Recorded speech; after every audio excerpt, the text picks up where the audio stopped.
Welcome to the Fit Strong Women Over 50 podcast, episode number 117.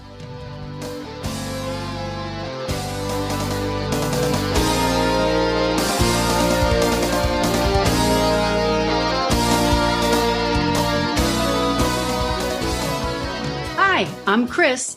Thank you for joining us today. And I'm Jill. Chris and I are the founders of the Becoming Ellie community. The Becoming Ellie community is for women over 50 who are interested in being fit, strong, and healthy. We named our group Becoming Ellie because Ellie was the Norse goddess of aging who beat Thor in a wrestling match. Chris and I thought we should try to be more like Ellie. You can find out more about the Becoming Ellie community and sign up for our newsletter at our website, becomingellie.com. And Ellie is spelled E-L-L-I. Hey, we have a shout out today. Chris, do you remember Anita Sweeney? Oh, I sure do. We interviewed her on episode 42, and she wrote that book called Depression Hates a Moving Target. Yeah, I really liked that book. I recommend that to people often when they're looking for running books. Yeah. But yes, that's her. She has a new book that I thought our listeners might want to know about. It's called Make Every Move a Meditation. Mindful Movement for Mental Health, Well-Being, and Insight. It was just published, so I know I'm going to check it out. Yeah, that's exciting. She's really an inspiration. Yeah, she is. I really like seeing what she's doing. Yeah, me too. So that's exciting. Yes. And today's guest is Traci Fisher. Yes, she's a wellness coach, and I think she gives us some really unique ways of looking at things. Yeah, I agree. Let's go to the podcast.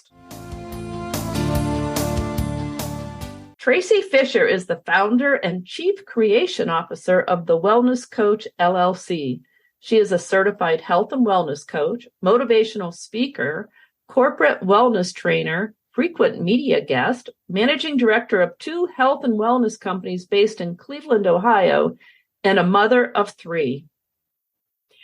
Traci began her leadership training as a cadet at West Point, the United States Military Academy. She's a former U.S. Army captain and helicopter pilot. After leaving the military, she started her career in the fitness and wellness industry.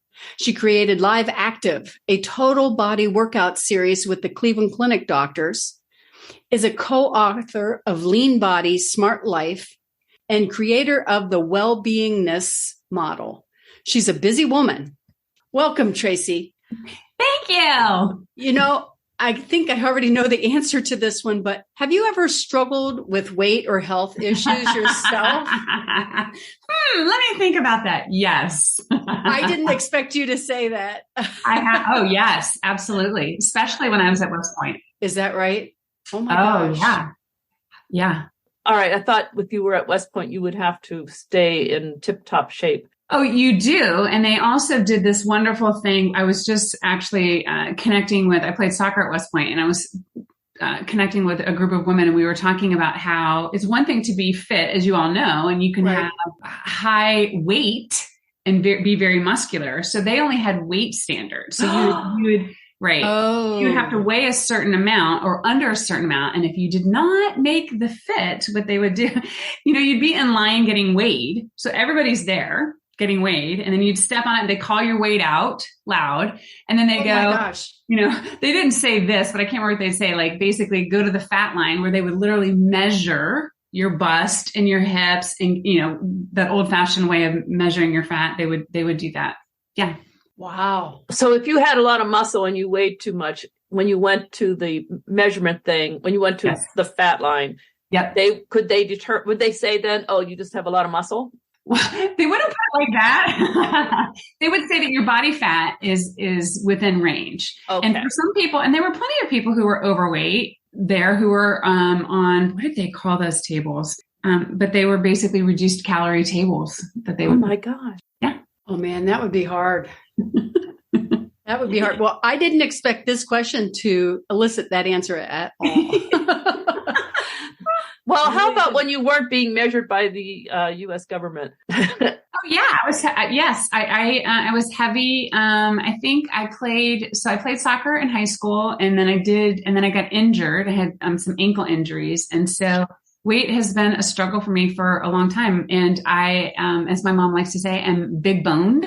And so I spent a lot of my younger years trying diets and trying to figure out how to lose weight, not to be healthy, but to lose weight, right? To look a certain way. Yes. Yeah. I just heard a young high school student talking about, she was dreaming about how fat she was. And she is not fat. She's beautiful. But, it's like the old lady in the room. You can't change that. Well, perception is everything. Yeah. Especially your own self-perception. Yeah. So that was it. It just sort of breaks my heart to see that continuing into multiple generations. Yeah. Yeah. It's a big deal. So your business on it, I didn't mean to really go off topic there, but your business is called The Wellness Coach. And I know the focus of your business is working with executives or leaders. And is there a reason for that? I mean, are executives different from other people? No, they're not. They're not any different. We're all the same. They're not any different. That just happens to be where I ended up zeroing in on. And part of it had to do with when I have a fitness company. So we do, the fitness piece. And when I first moved to the Cleveland area, as you all know, there's lots of country clubs out here. And so working in country clubs, and then I'm also a golf fitness professional. And so TPI certified. So country clubs and golf, there's a lot of CEOs, a lot of C-suite. And so that's generally who we started working with and trying to figure out, like, how do you in the midst of a highly scheduled life, which we all have, whether we're executives or not, create fitness and health. And so I just really zeroed in on that market, if you will. Okay. But what you help them with is applicable to all of us. 100%. Perfect. So I guess we should just dive right in and ask, what is the Wellbeingness Model? What is that? Yes. So it's a combination of two words, wellness and well-being. Okay. And kind of piggybacking off of our conversation about the military is that, yes, you're totally right, Jill. Like there was a certain standard. And so we had to meet that standard. And so I didn't really love working out. And I think both of you, I think I saw in your bios that you discovered like the joy and the fun of working out. So I discovered that after the military. Okay. With 3 kids needing to go to the gym and just get away. That's when I started to love it. Yeah. Right. And so that's what I call the wellness piece. So that's how do you take care of the organism of your body? So I define wellness as your physical health, energy, and performance, just the organism of who you are. So that's the wellness piece. And there's a way to do that. And it's not rocket science, but there's a lot, as you know, a lot of misinformation out there. But in general, I think most people, especially women over the age of 50, really know what their wellness should look like for them as individuals. So that's one thing. So it's one thing to know what to do. And then the well-being piece, it's a totally different thing to actually do it and to follow through. And so the well-being piece is the mental and emotional health, energy, and performance. So my model combines both of them, do both of them with all of the people that I work with. And that's what the Wellbeingness Model is. It's a process for going through and including mental, emotional, and physical health, energy, and performance all at the same time. That's big because that's, I think, where many of us fall into we all know how we should be eating, but there's still that I'm driving past Dunkin' Donuts every day and maybe I'll just drive through that drive-through. Totally. Whether it's exercise or food and nutrition, having the mental, emotional fortitude, discipline, motivation, whatever you want to call it, that's critical to keep the physical part in the way you want to have it to meet your goals. 100%. Cool. Thank you. So your mission is to accomplish 2 things for your clients or people you work with, the physical health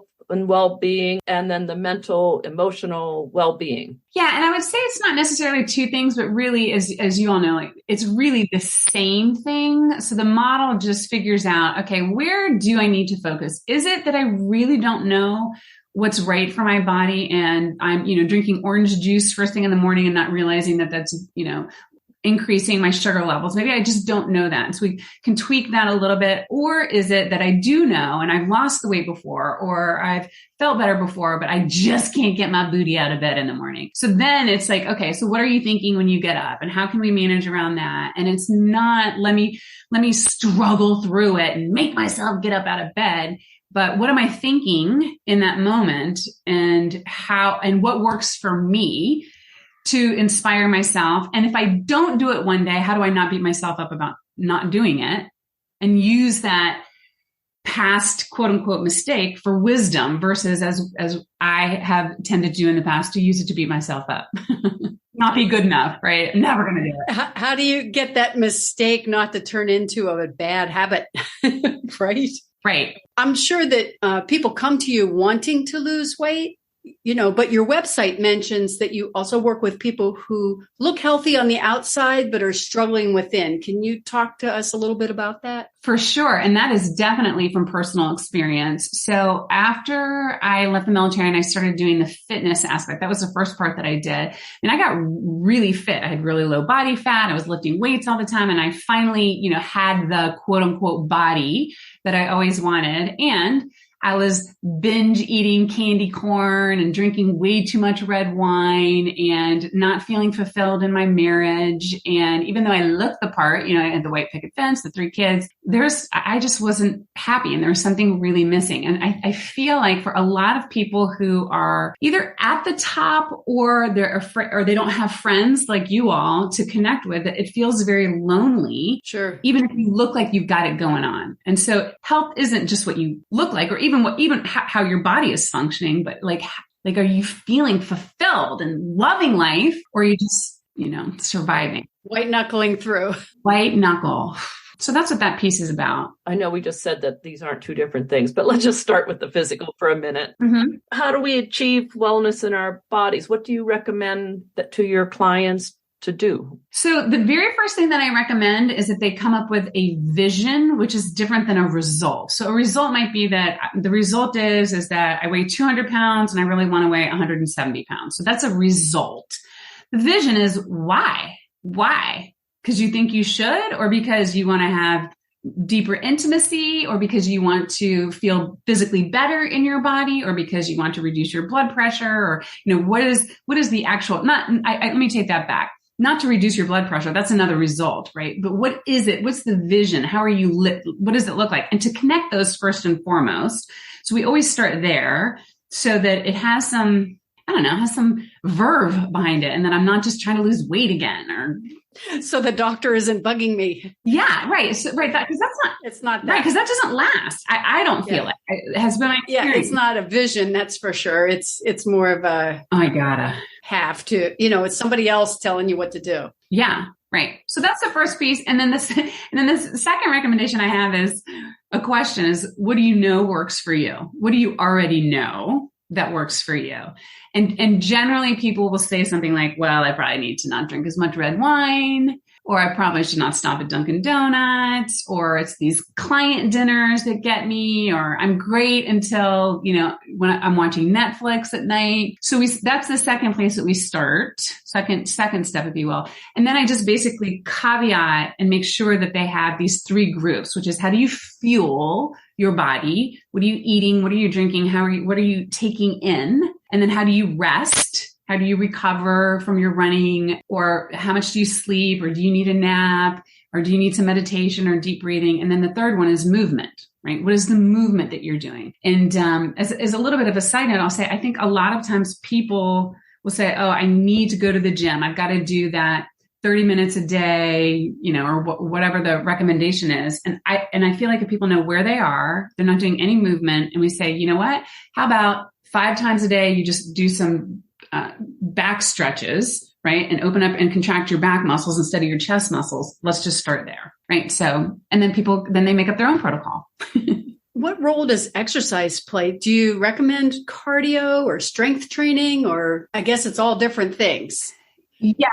It is. And I have to tell you that when I just zero in, so we go from wellness to fuel, rest, movement. And then the movement piece is, there's stability and balance and mobility and agility and cardiovascular and strength, endurance. And again, strength and endurance and hypertrophy and all of those aspects of movement. And it all hinges on your vision and your results. And I want to have, I want to be able to take long walks on the beach without having to catch my breath with my family. All right, then let's focus on the cardiovascular piece and maybe lower body strength. That makes sense. Yeah. What you recommend to people is based on what they're trying to achieve. What they are trying to achieve, for sure. Yeah, their vision. Yeah. I just want to stay on that for a minute. So is that not specific enough? Well, I want to know if you have someone come in, do you say to them, you maybe really should do some strength training, or you maybe really should do some more walking or running, or do you just let people say,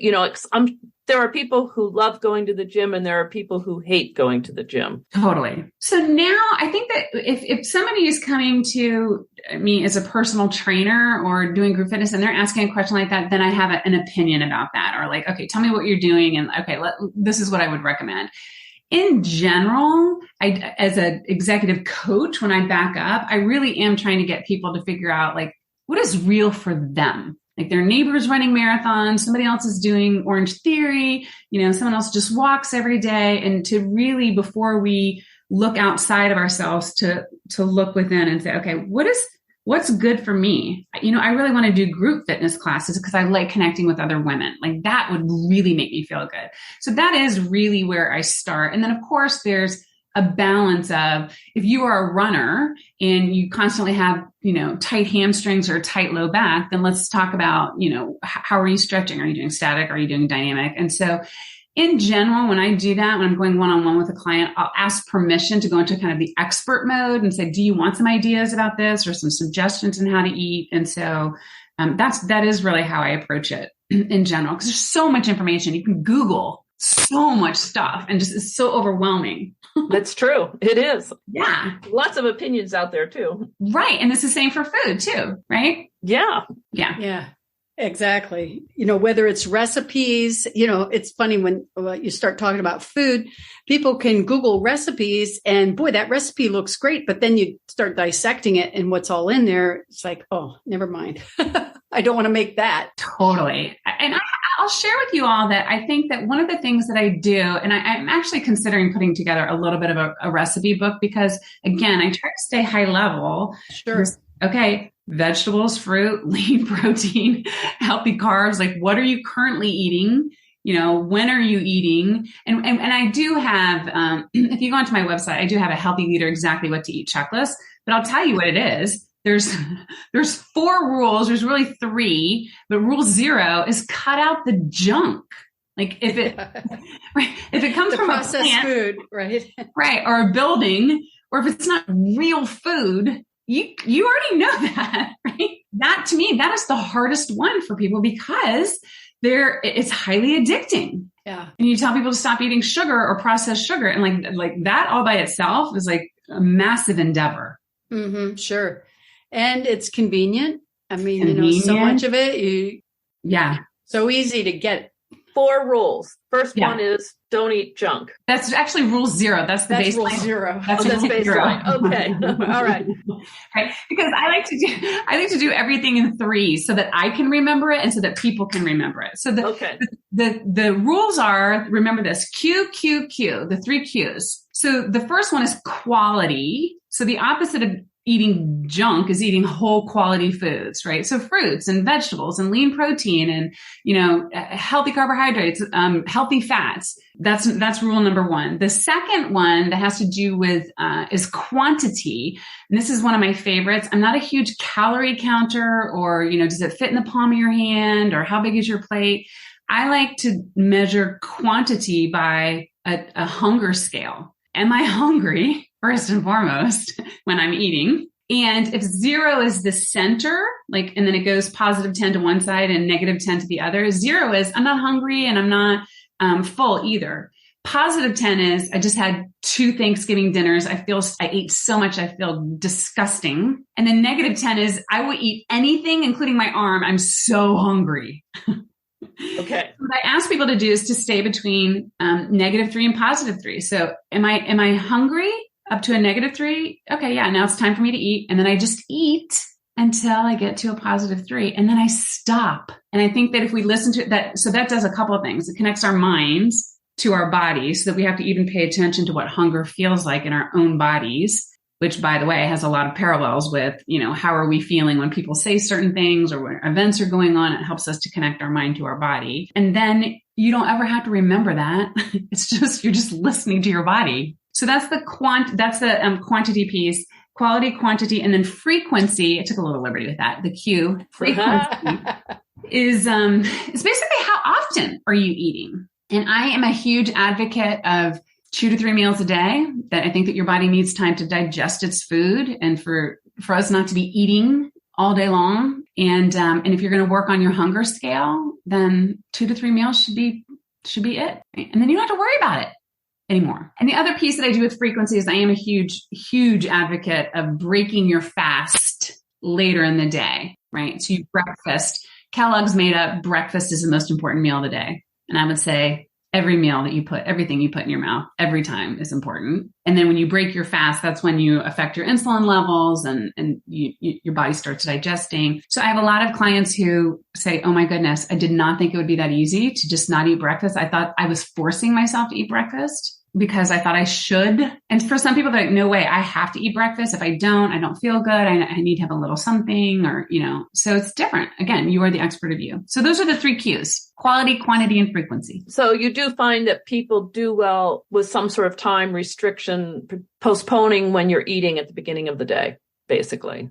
Yeah, I try. I ask people, hey, listen, if you're not sure if you're a breakfast person or not, like if you're only eating because you think that you should be, give it a shot and see how you feel. Oftentimes people have more energy because their body's not digesting the food and they're like, oh my goodness, it's 1 o'clock. It's time to eat. Now I'm really hungry. And then I have a really strong salad with a lean protein or whatever. And I also do have clients who have salad for breakfast. Well, breakfast at 1 o'clock in the afternoon takes on a different look, doesn't it? It totally does. It totally does. Right. It does. What do you guys think about that? I personally like that. So I even think about when I was young, I used to say, I love breakfast food. Right. Like to go out for breakfast to eat is one of my favorite things, but I never want to do it first thing in the morning. To me, actually eating like if I went to a restaurant at 1 p.m. and they serve breakfast all day or whatever, I might well order breakfast. Yeah. But I like eating later. I personally feel much better if I am not eating right away. Right. And then Chris, are you different? It depends on what time I got up, how much exercise I did first thing in the morning, because on those exercise days to go until 1 o'clock, I would be an angry, irritable person. I know me. Yeah, right. It's difficult to last a long time, just being empty all day. That's not in the morning because I'm a morning person. I tend to get up pretty darn early. Mm-hmm. And so I like to balance it a little bit with what my physical level is, in terms of exercise and stuff. Yeah. So you're listening to your body. I guess that's what it is. Yeah, I guess so. You are the expert of you. I tend to, if I'm going to have problems, it's going to be then eating later into the evening than I probably should be. So, yeah. Mm-hmm. But my mother hated to eat breakfast. And as she became elderly, everyone nagged at her. Her doctor you must eat breakfast. It's the most important meal of the day. Everyone would just nag at her. And I always felt if she doesn't want to eat until 10 o'clock, then let her be. Right. She'll eat when she's hungry. It really became a battle. Everyone was I've always felt like people were mean to her because she didn't want to eat breakfast. Which, by the way, isn't healthy. Let's add some stress. Try telling the health professionals that are beating her up for not eating that you think she doesn't need to eat breakfast. Yeah. Sometimes when someone else is taking care of you, I think they sometimes feel like it's their job, and we're kind of getting off track. Yeah. Here. But anyway, I do find limiting when I eat to be helpful. Yeah. I feel better, actually. And I want to be clear that I don't think there's a steadfast rule. So some people are like, no, I'm eating breakfast. Like, I like that, but we're different. We're different. And so figuring out what's true for you is like the most important thing, I believe. Yeah. I think also things change depending on what's going on in your life. So like if I were working out first thing in the morning, I probably would be eating earlier than 1 in the afternoon because I'd be hungry. Right. And it also changes with, your profession or for your age, or, maybe that's the only time that you can eat. So you got to put all of that into it as well. So, right. If your clients are the executive group, let's say, maybe some of them want to come to lose weight, but others have other goals visions. Mm-hmm. Can you share with us a little bit more about some of the visions and how you help them achieve it? Mm-hmm. So sometimes it has to do with stress, and then the term work-life balance or work-life harmony, or the bottom line is that they're not living in alignment. Their actions are not in alignment with who they want to be. So whether it's, being more compassionate with their spouses, making more money, starting a new company. So anything that has to do with, I'm not feeling fulfilled. And I know that there's other things that I could be doing to live out my vision. And I can't get traction. I'm just not really sure what to do. And again, even if it is something has to do with well-being or stress or, shifting jobs or saving a relationship or any of that, the foundational piece is fuel, rest, move. How are you feeling, resting, moving your organism so that you can be the best version of yourself? However you define that. That's interesting that you say number 2 is rest, not move. Well, I did that because it's an acronym from fuel, rest, move. There you go. Oh, and it's easy to remember. It's easier to remember that way. And here's the other thing. Like, I am a staunch mover. Like, I'm like, let's do it. If we're going to do it, let's go hard. I always have been like that. Yeah. Then I realized, that's not the way for everybody. That's not like, some people really get into it. And other people are like, listen, I just want to stretch my body and take a couple deep breaths. And if that's all they want to do, if I'm trying to shove movement down their throat, they're like, la, la, la, la, la, Do you help people? So people come to you for weight loss, you help them lose the weight. But Chris and I have often talked that maintaining weight loss is the challenge oftentimes. Like, you're right. Many of us know how to lose weight, but then you get to that. Do you have any advice on that? Oh, totally. And that's why that's why it's the Wellbeingness Model, because you can get wellness. And for some people, they just are like, oh, my dad was like this. Oh, let me cut out the Oreos and the cookies, get my weight back down, and now I'm good. And he can stick with it. Others of us, it's not that simple. Like the maintenance piece, or sometimes we'll replace one habit of overeating with overdrinking, or smoking with drinking, or, and so what we're not paying attention to is that well-being piece. So the model that I use, the acronym is X-TIER. X is an X-ray, T, Tango, E, Echo, A, Alpha, R, Romeo, X-TIER. So you think of an X and then a tear on your face. And so the idea is that X happens, something in the world happens. You drive by Dunkin' Donuts, Jill, as you said, right? I just picked that, but yeah. And then your car doesn't you don't just drive in. That's the action piece. There's a thought and an emotion that comes in between that. So X, I drive by, then I have a thought, ooh, donut really, that seems really good. And then you have the emotion of an urge, and then you drive to Dunkin' Donuts, and then the result is that you don't lose the weight. So that's that process over and over and over again. That cycle is what we want to be aware of. So when we are taking the right action of going to the gym or eating our lean protein and our vegetable, I want for people to not only be aware of that action, but to also be aware of their thoughts and their emotions while they're taking that action. Because if they're white knuckling it, as you said, Chris, right, that's not sustainable either. Right. Okay. How do I manage that? And we don't do it all at one time necessarily. We get the action down first, because we know that when people get results, then they're more likely to do it. And then we for sure integrate the thoughts and the emotions. I call it the power of praxis, Praxis. And that's basically where you combine your thoughts and your emotions with your actions. So we're not just changing a behavior, we're transforming how we think about it. So that when we drive by Dunkin' Donuts, we're like, no, I don't want to go to Dunkin' Donuts. That's gross. Like think about all the fat that's on it, or whatever works for somebody. Right. Mm-hmm. Right. Start really changing. And that takes repetition, that piece, right? That's the transformation, I think. That's exciting. X is exterior. T is thoughts. E is something else. Emotions. Your emotions. Okay.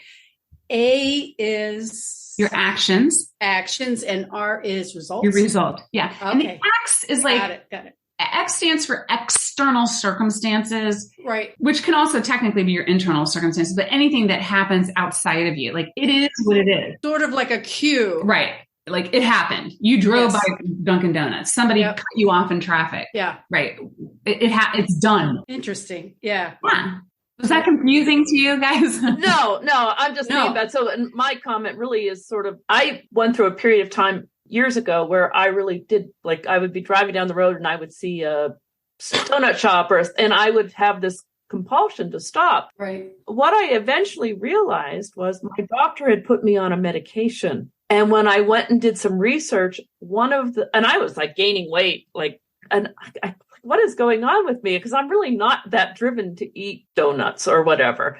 The chemical thing. So it was a chemical thing. Yes. So I guess that you would probably also, so if someone said to you, it was like the weirdest compulsion to eat that. It was weird. Yeah. Because I've found, and like that creeps up on you. And all of a sudden you think, wait a minute, this isn't normal. This isn't normal. This isn't the way. Right. Yeah. Yeah. So I assume you would also help people figure out that kind of thing too. Well, the great news about it is that if you actually are paying attention to your thoughts and your emotions, and then you're noticing that this compulsion, like you're not really even thinking about Dunkin' Donuts, but you're having this massive urge, like that's really good to know, because then you could go back to your doctor and say, hey, there is something going on with my hormones or the chemistry. Like this is really more intense. So you're aware of that. Having said that, there's a separate two separate things between an urge and an action, right? And we can, and pardon my French, it sucks. It's hard to have an urge and not follow through. It's like the Pavlovian experiment, but we can do that.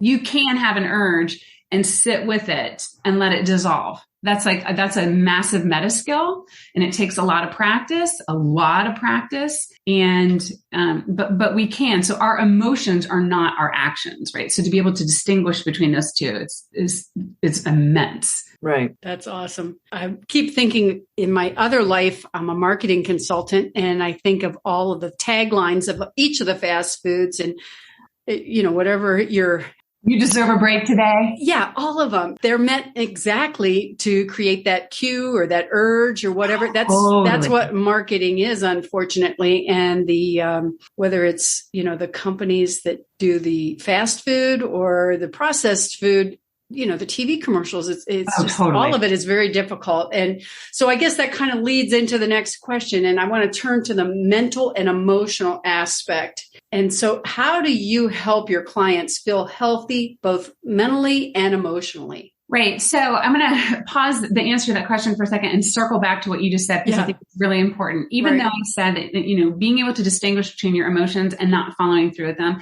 I'm not kidding. That is difficult. It's a massive meta skill. It's huge. And when we become aware of it, sometimes what we women do is we'll start blaming ourselves, like, oh, that's just another thing that I'm not doing right. So that's not what we're doing here, right? We're just like, oh, wait a second. I don't have to be controlled by my emotions. I'm allowed to have them. I want all the range of emotions. Those are my puppies over there. You can hear in the background. So it's not to say that there's anything wrong with having those emotions, or if you have them and you quote unquote give in, like this is not an opportunity to beat ourselves up about it. And as you pointed out, Chris, we have the food industry, we've got marketing, we've some of our friends sometimes are food pushers or come celebrate with me. So there's so much pressure. Oh, yeah. Right. Right. Yeah. So this is not like, oh, let me separate my emotions from my actions. And that's it. Oh, easy. Yeah, done. It's not a piece of cake. I know. It's not a piece of cake. Yeah. Right. And so Or that's the cake. Yeah, piece of cake. Look at me. I even talk that way. Right. Easy as pie. Forget the cake and the pie, Chris. Come on now. Yeah. And it's a practice. It's a big deal. Yeah. I was somewhere and people were sort of singing songs or whatever, it was amazing how jingles for like breakfast cereal from your childhood, those are like so embedded in our memory that everyone knows. Or totally. this thing, like Tony the Tiger and breakfast is great. Right. Yeah. I think I used that in marketing. Yeah. Oh gosh. Yeah. It's really amazing how that's so ingrained into us. It is. So Jill, the answer to your question, Chris, is being aware of that. It's to see that connection between the thoughts, the emotions, and the actions. That's my cup of tea. I don't think I have it in the background, but it's not just my actions, it's my thoughts and my emotions. I have a thought and an emotion and then an action. Okay. Why am I doing that? Like, what is the connection? What am I thinking? How am I feeling? What emotion am I trying to get rid of that I don't want to feel? And then to go back to what you said earlier, am I at a -3 or, am I really hungry or am I just furious or super stressed or, frustrated over something at work or something, with whatever, the different things that hit you. And then to actually think, am I at a -3? Oh no, -3 has nothing to do with this. Right. It has nothing to do with it. And so, and it's interesting, maybe I can share a link with you all, give your readers or your listeners a PDF, and it's basically a thought download. And so that's what we do is we tell the story about what is going on in our lives, and then we put it in an unconscious model. Okay, what was this scenario? What was the X? What was I thinking? How was I feeling? What was the emotion? What did I do? What was the result? And to do it in a very compassionate way. With compassion. It's hard to be compassionate with yourself, isn't it? It's a lot easier with other people. Especially for women. And so I have to tell you, Chris, you just nailed it on the head. How do we simultaneously self-care while we also care for others, lead our families? That is the question. Yeah. So you say you have a PDF, and if I fill that out, I'm all good. Well, that's what you do is you can start to witness. Well, yes. I'll put a link in our show notes to that because I'm sure a lot of folks would be eager to see how to break that chain of thoughts, emotions, and behavior and break it from, pulling into the, Dunkin' Donuts or what have you. Yeah. And just doing that honestly and saying, oh, wait, what is the difference between a thought and emotion? Because oftentimes we'll say, I feel like you disrespected me. So that's like a big jumble of like, okay, whoa, what does that even mean? Right. Right. So what did you do? What did I think? What was my real emotion? And really even understanding that, sometimes just being able to see that really clearly it's immensely powerful. Yes. That's self-leadership. Wow, this is great. Thank you. I'm trying to figure out what was the question that I asked, and are we on track? Yeah, we are very much. Yeah. Mental and emotional. That's perfect. That's perfect. Yeah. And the other piece of that is that the 3 self-leadership tools is right in the middle of that model. Your thoughts, your emotions, and your actions. And really, that's all that we really can control. Yeah. Because oftentimes, Jill, as you said, if you're taking your right actions and you're eating well and your hormones are off and you need to go see a doctor, sometimes the result is out of your hands as well. So now what are you going to do with that external circumstance? I'm doing all my right things and now I'm not losing weight. Now, what are my thoughts? Oh, forget it. And I'm just going to eat whatever I want. I'm going to. Right. Which is what many people, that's what they go to. Like, this is hard. This didn't work out the way I planned. I had my vision. Too hard, right? I had my vision. I'm on the road to my vision and something has happened. A little detour. Yeah. Time to change doctors, maybe, Well, like we've all gone through, like if you're training for a run or something, a race, especially and you get injured, and it's very easy to you're not training because you're injured, but then you've got that sort of the depression, the download, failure, and whatever. No one cancels a race and says, "Well, I'm a winner," So, right. Oh, better luck next time or whatever. Yeah. It's really hard when you're training for something and can't do it. Yes. But those are things that happen to everyone. Yeah. And it is easy to say, oh, well, so then it doesn't matter. I might as well just eat whatever I want and get derailed. But if we can stop that between the emotion and the behavior, right? Oh, yeah. And oftentimes people say, I don't have an emotion about it. I just do it. And then I'm like, well, why do you do it? Just because I do. Why? I mean, you do it for a reason. And then we get to, well, because I had a really long day and I have been serving people all day long and I deserve. Yeah. You deserve a break today. I deserve a break. It's marketing. It feeds into your head. It really does. It does. Right. So it's hard to uncover. So it's not a baby process, but it's so powerful. Well, that kind of leads to my next question about stress, mm-hmm. because that's always something that I find very challenging to manage stress, the cortisol, get enough rest when it's time to rest. It's easier for me to get all jazzed up. And then how do you manage stress? Do you have any advice for our listeners, for me? Yeah, I totally do. Okay. I do, Chris. I think the first thing is that stress, like just in general, I think it's a bad rap. So there's stress and then there's eustress, eustress. Have you heard of that? Eustress? So like when we're learning to walk, right? And then we fall down, right? There's a certain amount of stress associated with that, but there's learning and there's growth. So if we're studying for a test, it's a little stressful, but then there's learning and growth so we all need some level of stress in order to grow. I mean, it's the name of the game. It's kind of fun stress. It's the accomplish something stress. Right. So here's the cool thing about that is that when you notice that you're feeling stressed in your body, the very first thing I would suggest is like identify how you even know you're stressed. Is it you're clenching? Is it that your heart is beating really fast? Is it that your thoughts are pinging back and forth in your head? Like how are you calling what's going on in your body stress? So that's a physiological, that's literally an emotion, right? When you have a thought that creates something in your body, which is different than the stress of like, my kids used to hide behind the doors and jump out at me, right?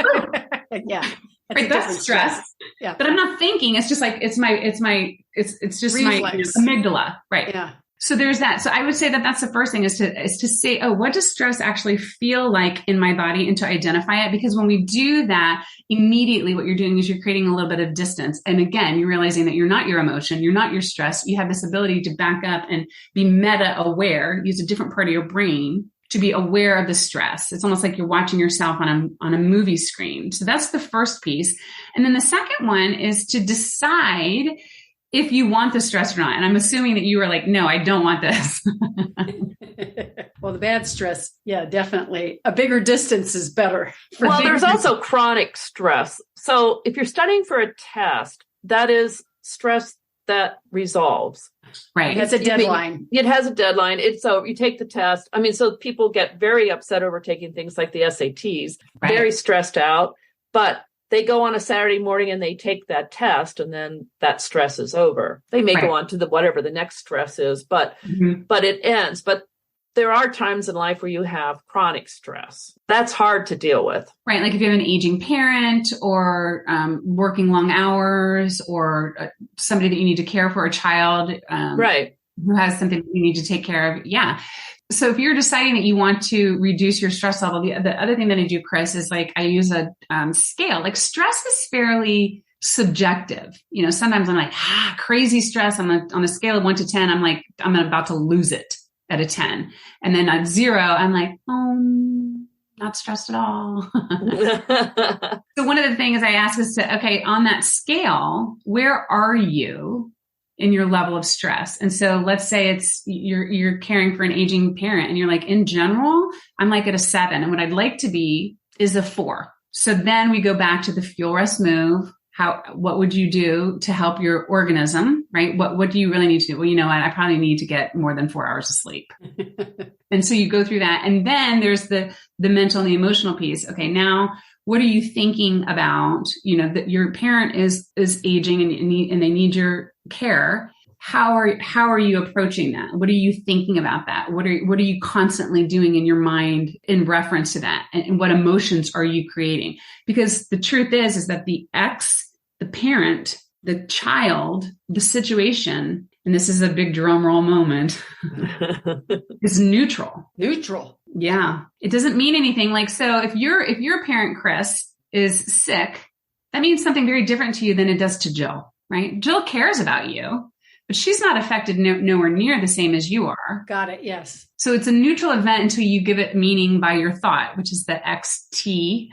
So I'm not in any way suggesting, as a matter of fact, I lost my own father a couple of years ago. He was chronically ill. So I'm not suggesting that we can think away all of our emotions or that we would even want to. I don't want to not be sad about my dad, but I also recognize that I'm not a victim to it. Yes. Does that make sense? Yes. Step away, objectify it a little bit, and then you do your wellness and your well-being protocol. That's a very high level. Yeah. And it's a lot. Sure. No, that makes sense. And I see how you can apply the fuel, rest, move to all of that once you distance yourself a little bit. Right. And the whole model really is about being able to pull back from the drama in life and go ahead and systematize something that really, truthfully, you cannot bucket them the way that I have, but it gives us a way to look at it and say, okay, I may not be able to do anything about my ailing parent, but what I can do is get better sleep, get better rest and better movement. And I also can change the way that I'm thinking about it and start practicing that. And so it gives like a direction versus victim helplessness. I can't do anything, which is not a fun place to be. Right. Yeah. That's a lot. The other is things like brain fog, lack of mental clarity, focus problems. Mm-hmm. I'm going to guess that you have people who deal with that as well. For sure. And again, it goes back to those three main elements. How are you truly fueling, resting, and moving your body? And so I co-authored a book. I don't know if I have a copy of it right here. And the nutritionist that I worked with, Jude's, I'll send you guys a link to it. What is the name of that book? You think I would know the name of my own book, huh? Well, we'll put the link in the show notes and we'll put that in there. Lean Body Smart Life. Here you go. Right. Yep. Lean Body Smart Life. So that she is a huge proponent of getting protein in your body and healthy fats for brain fogs and things like that. So in general, instead of specifically, we could come up with a couple of different ideas, like what does your fuel look like currently? And if they're just lots of Doritos and junk, let's clean that out first. And then let's say, okay, how many nuts, what are you eating and healthy fats and all of that stuff. I'm sorry, that made me, I have a friend who was training for triathlon and his coach told him that he needed to add more carbs. And she suggested something like tortillas to him. So he took that to mean Doritos and he went, that's what he started to eat was Doritos. I was so angry. It's like, that's not what she meant. Yikes. So I went from eating very low carb to eating low carb with Doritos. Yeah, that's not a great idea. Yeah, no. Although I do love Doritos. Well, that goes back to what you were talking about. There's knowledge and then there's, actually doing things that he just didn't have the knowledge of what tortilla, he got mixed up over that. Here's a question for you. I know somewhere on your website, I saw that you help people improve their decision-making skills. And I'm curious about that. Can you tell me a little bit more about that? Yeah, it is. And part of it has to do, again, it keeps coming back to the model and the way that you organize your mind. So an important aspect of that is, how are you thinking? How are you managing your mind? Are you able to focus? Is there a little bit of space in between when someone requests your time or asks you to, bake 4 dozen cookies for the bake sale? Are you creating a little bit of space? So it's 100%. How am I taking what's going on in this external environment and how am I processing it in my brain? And so if you use a thought download and if you're starting to organize, okay, wait, how am I thinking about this in particular? Then of course it helps you with your decision making, because ahead of time you can use the model and say, I know that I'm going to have, this particular schedule coming up, or someone's going to ask me to do this, or, my boss always asks me to take on more projects than I possibly can. Ahead of time, you get to decide, just the same way that you get to decide what you're going to eat is, okay, here are my boundaries around this particular scenario. And it may be, sure, I can take that project on. What would you like for me to take off my plate right now? And sometimes being able to say that energy, like it's for many of us, we're like, oh, sure, I'll just do it. I'll take it on. And then you figure it out later. It's the same energy of it's an urge to say yes when really you want to have a boundary. So it's a practice in the same way that it's a practice in terms of driving by Dunkin' Donuts and not turning in. It's the same kind of like urge to stay centered. So that's the decision-making piece. Did you have a different, I hope I answered that for you, Chris. Yep. It's the same. When you feel like saying yes, put a little bit of space in there and really to think about, does this make sense for me? And do I need to offload something else? Right. Right. Yeah. And by the way, that's a big one for me, ongoing for me. Like, what should I be working on this or should I be working on that? And Sure. The other aspect of that I think is really important is to have your own back and to really respect your own gut. I think sometimes with decision making, just recognizing the emotions connected with those either or things. Totally. Yeah. That could be a challenge. Those emotions. Yeah. They do get us. They get us really good sometimes. They do. So that's why it helps to figure out actually where they're coming from. It's not the environment. It's like what we're thinking about the environment. That's like the biggest lesson I think I've ever learned in my entire life. It's a big pill to swallow at first too, by the way. The environment is neutral and it's more about what I think about it. Isn't that funny? Yeah. Yeah, that's a big one for sure. I hope that made sense for you all. Yeah. Yeah, it did. We sort of mentioned this before, but there's a constant flow of information through the media, social media, of how to lose weight, healthy eating, what we should be doing, how we should be working out. How do we figure out what's accurate and what we should actually act on? And, how do we make sense of all of that? Right. I think it goes back to what we said originally, is to figure out what it is that you envision and what do you really want for your life. And then you back it up from there. So, I mean, if it is to lose weight, let's say for whatever your vision is, if you said, what I really would like to do is to lose weight or we'll just go with lose weight. If I would really like to lose weight, then you, especially this podcast is for women over 50, you probably have a pretty darn good idea already. And so right there, if you were the expert of you, which you are, what is the number one thing that pops to your mind? And for most people, they already have that solution. And then if they don't, then we go back to those rules, cut out the junk, right? Quality, quantity, frequency. And then here's the other piece that we didn't really mention, and to make sure that integrates with your lifestyle and what you can really do. So it's a little challenging, a little eustress, a little challenging. This I can do, but I can't go to the gym for an hour, 5 days a week. Right. So you figure out like what it is that you can do. And I think I have one little video called size doesn't matter. As long as you are doing something for you, you naturally have this momentum. Okay, I did that. You know what? I also learned that I really like walking in the morning before anybody else is up, or whatever it is for you. So that's how I think we filter through it, is you figure out what's right for you and trust that you are the expert of you. Well, I know you have a podcast too. Yeah. What's the name of the podcast? The podcast is the Healthy Leader Podcast. Okay.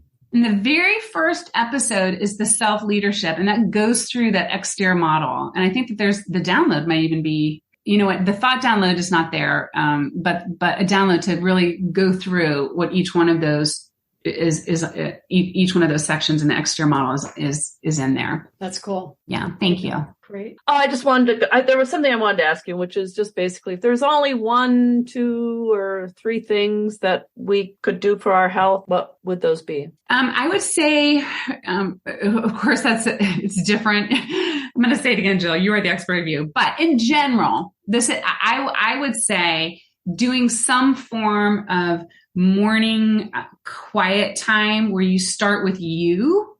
Okay. Versus jumping out of bed, looking at your email or tending to the kids, that you are spending some time in the with thinking about you and setting your intention for the day. That immediately, Chris, we talked a lot about creating space with this hamster wheel of life. That's the first space to create. So that would be the first thing. The second thing I would say is, if you say that you're going to do something, if you commit to yourself, make sure that it's a commitment that you're going to keep and continue to build integrity with yourself, whatever it is, so that you keep your word to yourself at all costs, because your relationship that you have with you is the most important relationship of all. And what would the third one be? morning meditation, keeping word with yourself. And then this kind of segues off of the leadership mantra that I use. So mental, emotional, physical, mind, heart, and then the body is that you have some mantra or affirmation that is true for you, that you believe. So our leadership mantra is I have clarity in my mind, compassion in my heart, and courage in my step. And so that you identify something that's really meaningful for you in order to set the intention for your mind, your emotion, and then. Oh, I really like that. So can you say that affirmation again? Yeah. I have clarity in my mind, compassion in my heart, and courage in my step. Lovely. Yeah, that's great. There you go. I was taking notes there and I didn't get the compassion. I just got passion in my heart. Well, so that's great because maybe that's what you need instead of compassion. No, that's a great mantra. I love that. All right. Now a complete change of subject, but you used to be a helicopter pilot. I did. Do you still fly? Just in my imagination. Wow. No, I don't. Okay. It's very expensive to fly a helicopter. Well, I was thinking maybe you went to planes or something, but those are expensive also to fly. No, I fly the same way that you two do. Okay. on a commercial aircraft. You buy a ticket. I love it. Yeah. Well, hey, if our listeners want to learn more about you, where can they find you online? You can go to www.thewellness.coach, not .com, .coach. Great. Well, I'm going to make sure that we put a link to the wellness.coach in our show notes so that our listeners can find you right away. Yes. And thank you so much for being here, Tracy. It's such a pleasure. You two are awesome. Your listeners are just so blessed to have the two of you. It's so much fun. Oh, thank you. Well, thank you. You're a joy to interview. Thank you so much for being our guest today. Absolutely. Thank you. We'll talk again soon. Bye-bye. All right. Take care. Bye. Bye-bye. Wow, that episode was really packed full of information. And I really liked how she gave us some acronyms. I think that's how you call it when there's initials for remembering some of her programs. For instance, FROM, which is fuel, rest, and move. It's kind of the basics, right? Yeah. Fuel, rest, and move. Yeah. And she also talked about the 3 Qs, quality, like the quality of foods, fruits and vegetables and healthy fats, quantity, on a hunger scale with 0 being neutral, -10 all the way to starving and +10 all the way to full of 2 Thanksgiving dinners. And then frequency, she sort of cheated that Q of how often you eat, which sure sounded a lot like intermittent fasting in a way. Yes. But, giving yourself time to digest and eat later in the day kind of thing. I just thought I really like the acronyms. I don't know what you thought of that. She obviously has that down.